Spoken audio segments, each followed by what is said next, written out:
Hey guys, Comic Boom here to review Batman issue 58. The Penguin shows up. And the Penguin wants to take out Alfred. The Penguin wants to kill Alfred. Now why would the Penguin want to kill Alfred?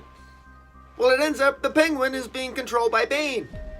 Wow, what a revelation. I mean, we knew Bane from previous issues. We knew that Bane, at the end of issue 50 of Batman, we knew that Bane is basically controlling all the villains of Arkham Asylum from the basement of Arkham Asylum. Seems a little odd, but that's what he's doing. All with this goal we sort of assume is to psychologically break down Batman, right?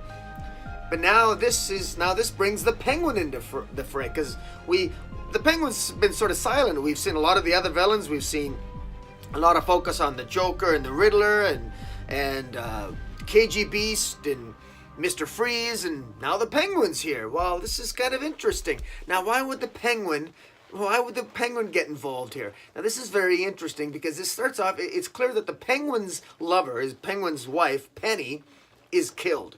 Now, he's very sad, and the bulk of this issue, a large part of this issue, is the Penguin sort of their narration through a good portion of this comic book is the Penguin reciting a poem from Shakespeare, which, full disclosure, I had no clue was a poem from Shakespeare, because the hell do I know about William Shakespeare? I mean, I'm like everybody else, or at least I'm sure most people.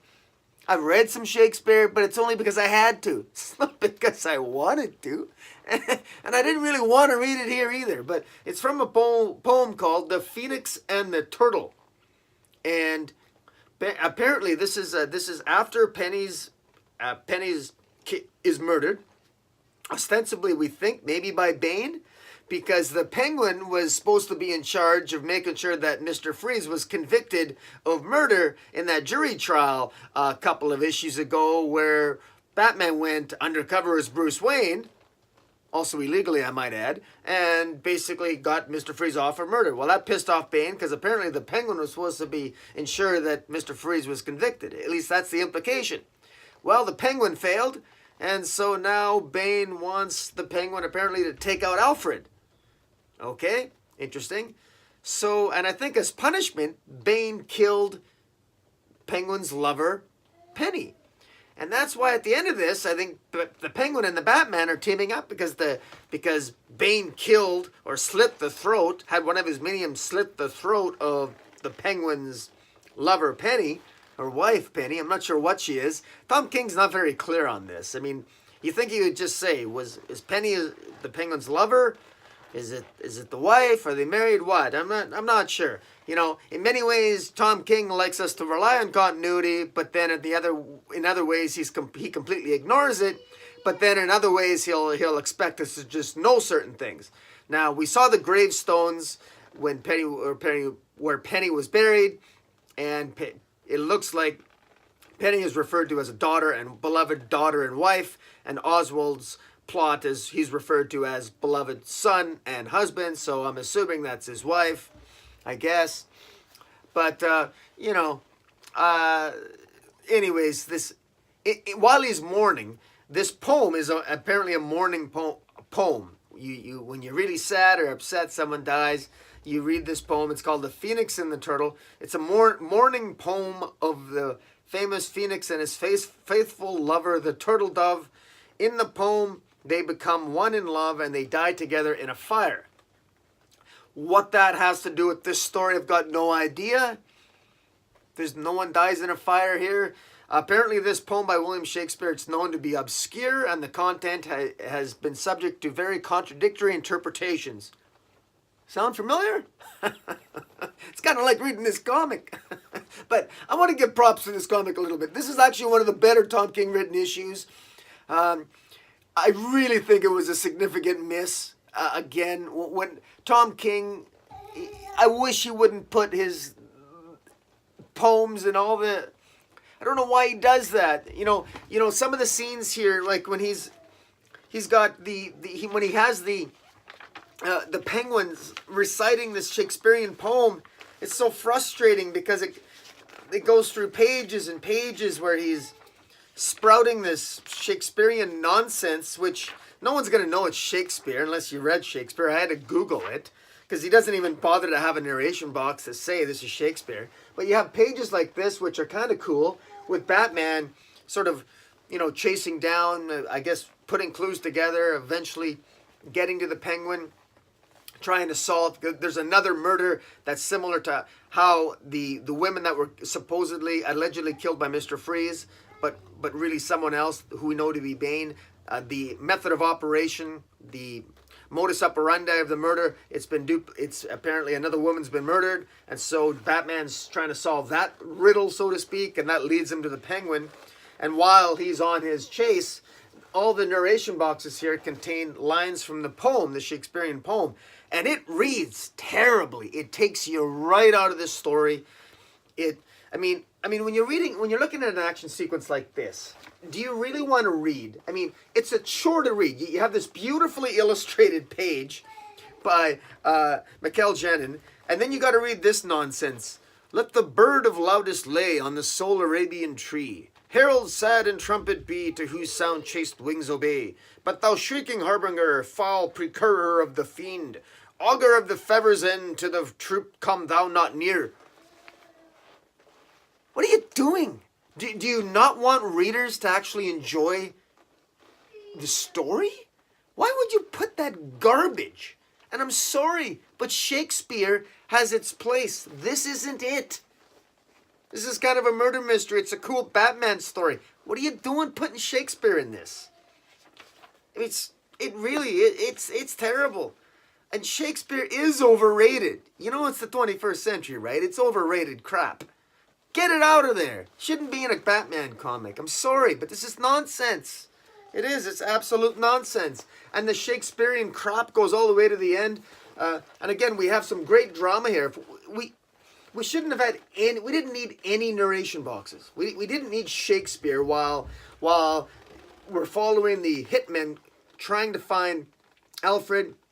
They got Alfred in their gun sights. It's really cool. It could have been a scene of complete silence. It didn't need any dialogue. Tom King's has a knack for writing some good scenes. The problem is that he ruins most of them with dialogue.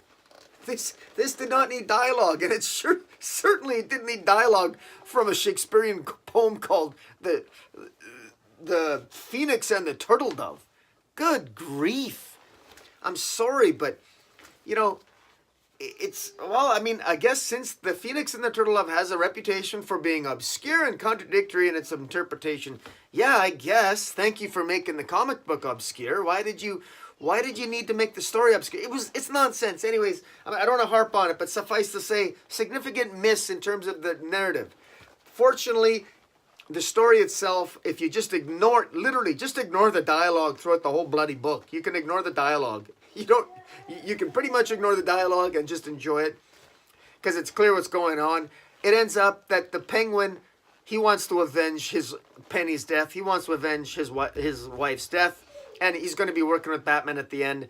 That's where it flows. That's where it goes, and it's pretty good how it's pretty good how the art takes us there, and it's in spite of the dialogue and the Shakespearean poem, which really pulls you out of the story, and it doesn't work. I really wish Tom King, I know he's got the talent to do this, but if you want to convey the sense that Penguin is in mourning, don't do it with a Shakespearean poem, okay? First of all, it's not Penguin. It really is not Penguin. I mean, Penguin's not, he's not an Einstein. He's not. He's a godfather, but he's not Shakespearean. So that's out of character for Penguin, in my opinion. Don't do that. If you're going to convey a sense that Penguin is in mourning, have Penguin do something like the Penguin would actually do when he's in mourning. Like, for example, maybe kill somebody. Show his anger. Why don't you humanize the Penguin a little bit? Did you really humanize Penguin by having him sprout nonsense reading Shakespeare? That isn't humanizing Penguin, especially since the poem itself is obscure and contradictory by all the so-called experts who've read the thing over the last 300 years, or whatever the hell it's been. Good God, man. Anyways, this is another example of the lack of humanization. I mean, if the Penguin is all upset, let's see how the Penguin's upset. Okay? If Batman is upset, Batman's talking to Commissioner Gordon in this issue, and Commissioner Gordon asks, how's the kid doing? Meaning Nightwing. Nightwing was shot in the head a couple issues ago. How does Batman respond? Batman wants to focus on getting the job done. Now that's fine. That's fine. That's actually how Batman should act. Because that's how I expect Batman to act. But when people are telling me, and when there's Tom King apologists out there saying that he's humanizing Batman, how? Seems like Frank Miller Batman to me. He's ignoring the fact that Nightwing was shot. He's just getting the job done. He's just kicking ass and taking names. How's it humanizing Batman? In fact, this is a superhuman Batman. Did you forget the fact that he walked 300 miles through sleet and snow last issue to defeat Cagey Beast? That's not human. That's superhuman. So Tom King's Batman physically is a superhuman being. He does ridiculously crazy super feats. But he's humanized. Well, yeah, he's ripped a urinal off a wall. Yeah, and he gets upset a little bit. But I'm just giving some pushback here to the humanization. Now, having said that, I like the fact that the Penguin's badass. The Penguin doesn't show a great deal of humanity in this issue. He's pissed off. In fact, he tells his own henchmen to kill themselves because first he tells them to off Alfred, Bruce Wayne's manservant, but then he tells him not to when confronted with Batman, and I don't think he wanted to do that anyway. He was only doing that because of Bane, and he's pissed off at Bane because Bane is probably responsible for killing his lover Penny, his wife. So things are heating up. So things are getting really good here. And so I want to give a compliment to Tom King. I enjoyed this issue. But at the same time, it's those bad habits of bringing in outside narratives. Tom King, you're a good writer, man. Stick to your own writing. You don't need William Shakespeare to take us out of the story. What are you doing, man? Stop doing that. You're a good writer when you want to be. So start making different narrative choices, please. Put I don't know. Maybe that's a double-edged sword. Maybe I'll regret saying that. But, focus on your own stuff. Stop pirating and taking other stuff and forcing it into your story, Tom. You don't need it, man. You know how to structure a story that's relatively decent, but your dialogue sometimes and your choices narratively in terms of the dialogue leave much to be desired. But that's just my opinion. Maybe you guys disagree with me on that. Let me know what you think. Follow me on Twitter at Metropolis40. Hit the subscribe button. And until next time, guys, Comic Boom out.